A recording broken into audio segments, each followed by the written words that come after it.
Okay, today is one of those days. It doesn't feel like you did a lot, but in actuality, you did a little.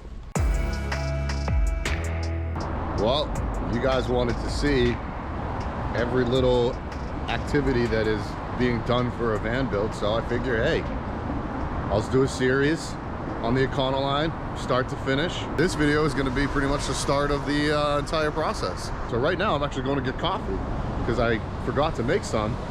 I like my coffee cold, so I do cold brew, and I brew it the night before, but I forgot to make some for this morning. Okay, so I'm back in the apartment now, and I've got my wonderful coffee, cold brew.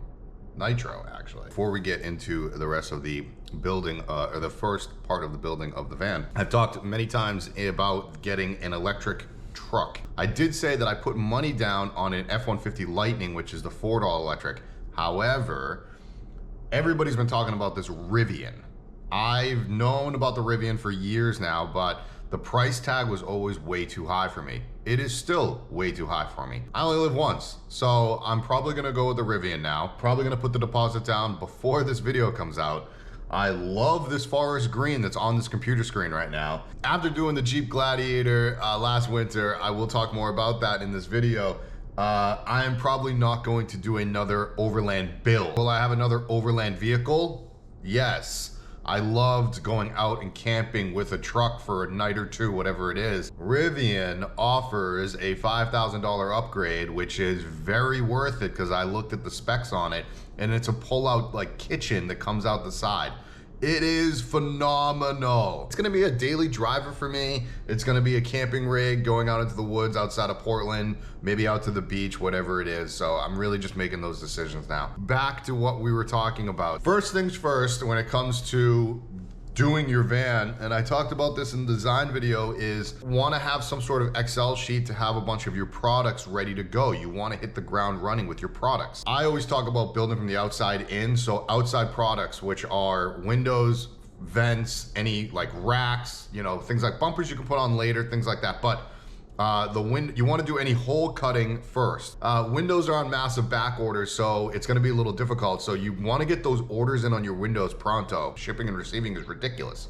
Insulation and, you know, doing your flooring are definitely things that you need to do. So today we're going to go to Mr. Plywood, which is where I'm getting my plywood from, and I'm going to do the flooring for that. At this point in the video, I do need to make sure that you guys all know, yes, I am a little more spoiled than most DIYers. Connections in certain areas that some people don't. I'm very fortunate with that, and I don't shy away from saying that out loud. I have put a lot of work into this industry, so I don't take advantage of my connections. I do pay for things. The water tanks, for example, I actually bought off of Nomadic Customs. Nomadic Customs, I am leasing space from him to do my build out. I am not doing client builds. I talked about I possibly want to. When you're under somebody else's roof, there becomes an insurance issue. I'm not going to go through the insurance rigmarole of certain types of business insurances. I have insurance for my stuff, but I'm not about to have client insurance, which is a total different ballgame, and it gets wicked expensive. So I'm not going there. Under that same roof is also Light Harvest Solar. So Light Harvest Solar is, well, all of my power and electrical needs, and I am literally a stone's throw from them. So I do have a professional builder on one side of me and a professional solar company on the other side of me.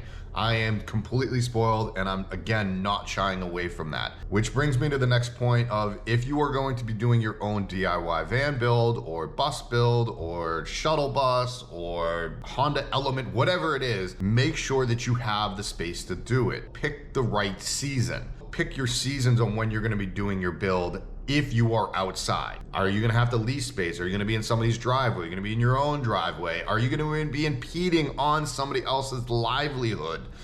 These are all the things you need to do and think about before you even start your build. Next up is tools. You're gonna need some sort of tools. All right, so right now let's go over to Mr. Plywood and let's go down to the shop, and I'll show you guys a shop on what I've got going on. So I'm probably not gonna start working on the van today. However, I will show you guys the time lapse of me putting in the floor, and I'll explain a little bit at the end of it. It might be later on in the week, but regardless, that doesn't matter for you guys because it's literally seconds for you and it's days for me. Okay, today is one of those days. It doesn't feel like you did a lot, but in actuality, you did a little.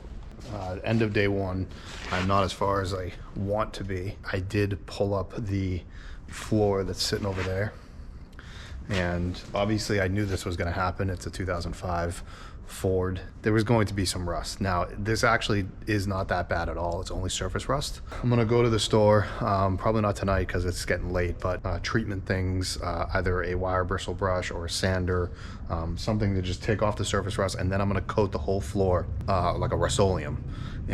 But I did put the swivel in because when I realized the floor was the way that it is, I'm like, you know what? I'd have to take the van out of the shop, go up to the store, do all that.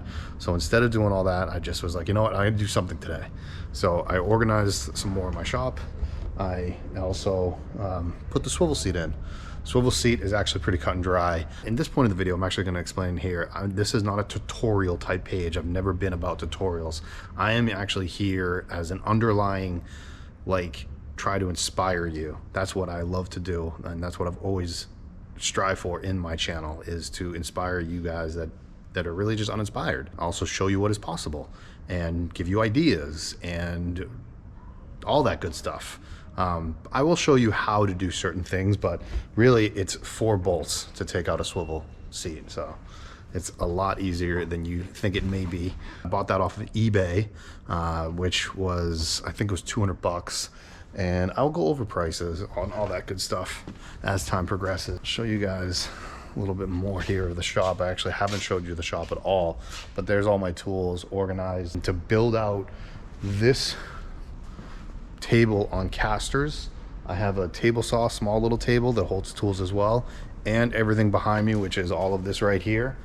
That was about $400 to $500, not including, I bought a vacuum, I bought a couple other things that I just needed to make the space work. I actually made an appointment with Light Harvest Solar to install the solar panel, so that'll be in next video. But let's finish off this video with the remainder of what's going to be happening in this van, which I will fix up the floor for the rust. I will put down the Frost King as the insulator, and then I will put the subfloor on top of that, and then I'll start kiln matting the entire van.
Well, I actually think that this is a pretty good place to stop this video. Started it actually on day one of the build, and you got to see a lot of the time lapse, which I've got going on right up there. What you saw in that time lapse was some stuff that was expected but also unexpected. When working with used vehicles, you have to understand that there is probably going to be things that pop up, like what happened here, which was surface rust. Now, thankfully, there was not actually any rot, so I didn't have to do any like extensive body work, which I'm not really that good at, and I'd have to probably pay someone to do. But surface rust is pretty common in these older vans. So what I did was, as you saw me grind everything down or sand it down. I think I used like a 60 grit sandpaper for the most part. That got all the surface rust off. Now, if I needed to, I probably would have had to get like a hard wire bristle brush or a grinder, and I would have to grind it with my angle grinder. I didn't have to do that very, very fortunate. But like I said, my sander did it all. Also, side note, I had it plugged in. I did not have a cordless sander, so I had constant power, which was a big, big help. Then you saw me do a primer, coat of primer, which was a Rust-Oleum, and then I used a Rust-Oleum paint. That took care of pretty much the entire floor. Then I use this stuff called Frost King, which is a duct insulation. This I'm using just as a floor insulator because I don't want any heat loss going down. Although I know heat rises, yes, I understand that, but this will help a little bit with the floor insulation. If I was in like a high top, I would probably do something like this, and then I would use a 1-inch foam board. But because I have a low top, I want to try and save as much floor to ceiling height as possible. So I'm using just the duct insulation. I've got a 1/2-inch birch plywood, and I could also go with a 3/4 inch, I guess.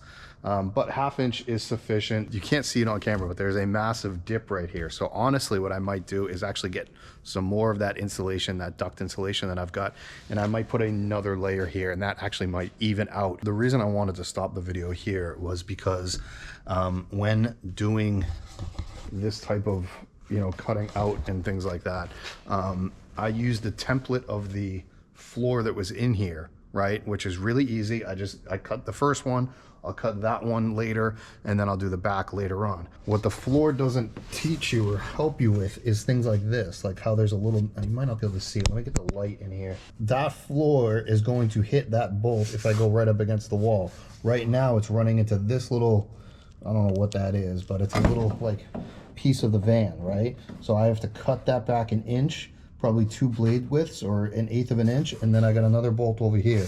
And then this board will fit right up flush, and that'll take care of my gaps and everything that I needed to take care of. You know, those are the small things that, you know, just takes a little bit of time. Now, what I also plan on doing, this is actually courteous of Mark, which I was gonna do this, or I was gonna check with him to make sure that this was gonna work. But luckily I am in a professional van builder shop, and I would normally get marine grade plywood for my underlayment or my subfloor. The back order of marine grade plywood is massive. It's like at least 2 months out, maybe a month out. I'm not waiting that. I got birch, and I'm gonna use Kills, which is right here. So I'll get everything fitted and cut and all that stuff, and then I'll use Kills mold preventer, you know, or moisture protector. So I will have it fit, then I'll use Kills to do the underside and the top side and the edges, and I'll do that on all 3 pieces. Let that dry, and then I'll install it with adhesive. And you guys will see all of that probably in the next video when I do it all. Actually, not in the next video. Next video, we're actually installing the solar panel. So I'm gonna end that video here. Next video, I am installing my 400 watt solar panel. Thing is awesome. It is going to power the Aspen system. All of that was done through Light Harvest Solar. So check that video out when it comes out next week. We'll see you guys next time. Later. I could conquer the night if I can make it.